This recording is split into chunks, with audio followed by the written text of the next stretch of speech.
नमस्कार, जय श्री राम। आप सभी का हमारे YouTube चैनल पे हार्दिक स्वागत व अभिनंदन है।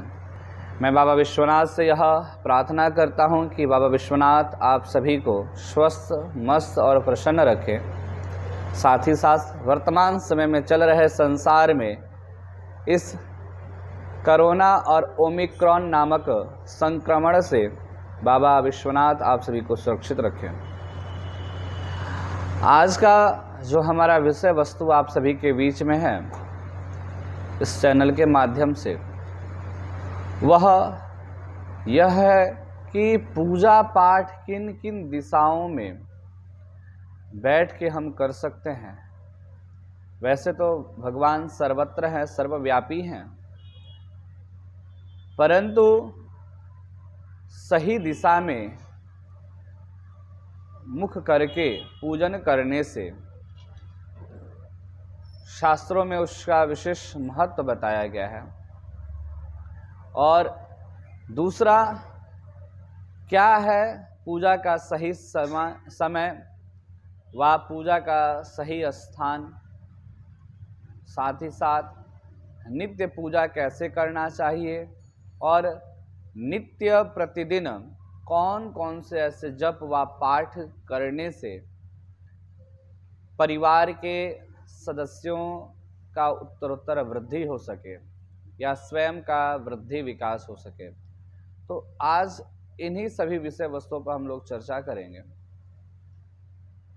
वीडियो को प्रारंभ करने से पूर्व आप सभी से मेरा निवेदन है कि आप सब अधिक से अधिक हमारे चैनल से जुड़ें और अपना ढेर सारा प्रेम हमें प्राप्त कराएं। हमारी वीडियो आपको अच्छी लगती है तो आप कमेंट के माध्यम से आप अपनी प्रतिक्रिया दें, और साथ ही साथ किसी नए विषय वस्तु पर अगर आपको जानकारी चाहिए तो उसके लिए भी आप हमें कमेंट कर सकते हैं। अब हम बात करते हैं मुख्य विषय वस्तु पे। तो देखिए, पूजा पाठ के लिए पूर्व और उत्तर का दिशा व ईशान कोण विशेष महत्वदायी और फलदायी बताया गया है। पूर्व के तरफ मुख करके पूजन करने से हमें देवताओं की विशेष अनुकंपा प्राप्त होती है, दैविक आशीर्वचन प्राप्त होता है। वहीं उत्तर दिशा की तरफ मुख करके पूजन करने से हमारे कार्य की सिद्धि होती है। अगर कोई विशेष अनुकंपा है, विशेष संकल्पित कार्य है और उसकी शीघ्र फल की अभिलाषा है आपको, तो ऐसे में आपको उत्तराभिमुख होके पूजन करना चाहिए। और नित्य की पूजा है जो आप सकाम भाव से करते हैं, तो ऐसे में आप पूर्वाभिमुख, पूर्व की तरफ मुख करके पूजन कर सकते हैं। अब बात करते हैं घर की मंदिर के बारे में। तो देखिए, शास्त्रों में घर के मंदिर के लिए पूर्व व उत्तर दिशा में उपयुक्त स्थान बताया गया है। इसके अन्यत्र कोण की बात करें तो ईशान कोण जो है देवताओं को बहुत प्रिय है और देवाधिदेव का अधिवास होता है, देवगणों का अधिवास होता है ईशान कोण में। तो ऐसे में ईशान कोण का साफ सुथरा होना व वहाँ पूजन का स्थान होना बहुत ही फलदायी बताया गया है शास्त्रों में। जिस किसी व्यक्ति के घर में पूजन का स्थल पूर्व व उत्तर दिशा में है या ईशान कोण में है, वह कहीं न कहीं सुखी हैं और देवताओं के विशेष अनुकंपा प्राप्त करने वाले हैं। अब हम बात करते हैं कि नित्य पूजा कैसे करना चाहिए या मंदिर में किन किन देवताओं की तस्वीर विशेषतः रखना फलदायी होगा। तो एक चीज़ का उससे पूर्व आपको एक बात बता दूं, घर में जो है आप तस्वीर जो है धातु आदि के रखते हैं तो वह विशेष फलदायी है। इससे खंडित होने का चांस कम होता है। हम घर में कई बार फोटो व कांच रूपी तस्वीर घर में रखते हैं। आजकल बहुत सारे लोग जो है कांच की मूर्तियाँ, फाइबर की मूर्तियां घर में रखते हैं। ऐसा नहीं करना चाहिए। कांच की मूर्ति का पूजन व फाइबर आदि की मूर्ति का पूजन करना शास्त्रों में निषेध बताया गया है। तो आप धातु की मूर्ति रख सकते हैं, मिट्टी की मूर्ति घर में रख सकते हैं, किसी पत्थर की मूर्ति रख सकते हैं।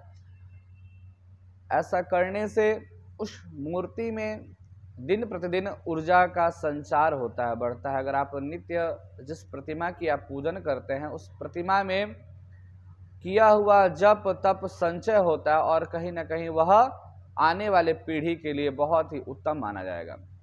तो इसलिए घर में आप धातु की मूर्ति रखें या मृणमयी मिट्टी की मूर्ति रखें और या पत्थर की मूर्ति रखें।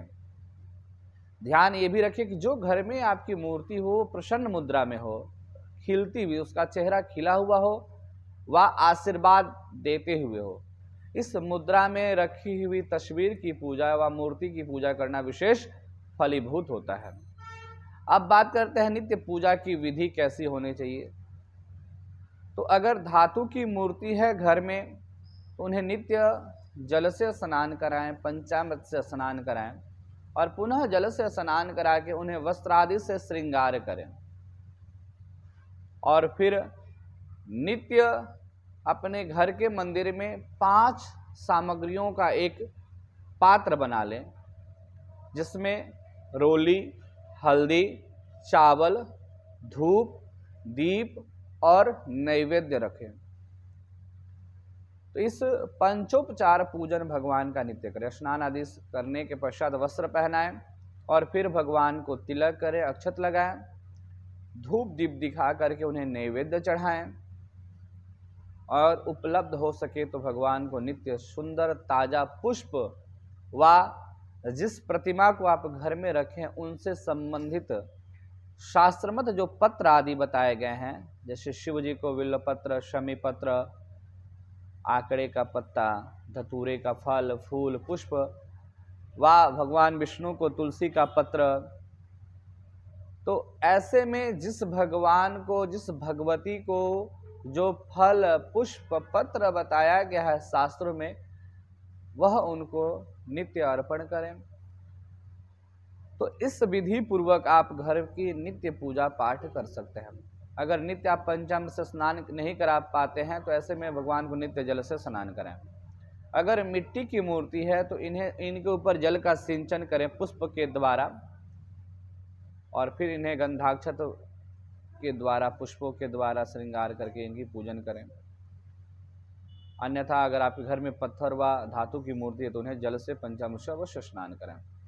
अब हम बात करते हैं नित्य की पूजा पाठ में हमें क्या करना चाहिए। देखिए, इसमें एक चीज का विशेष ध्यान रखना है हमें।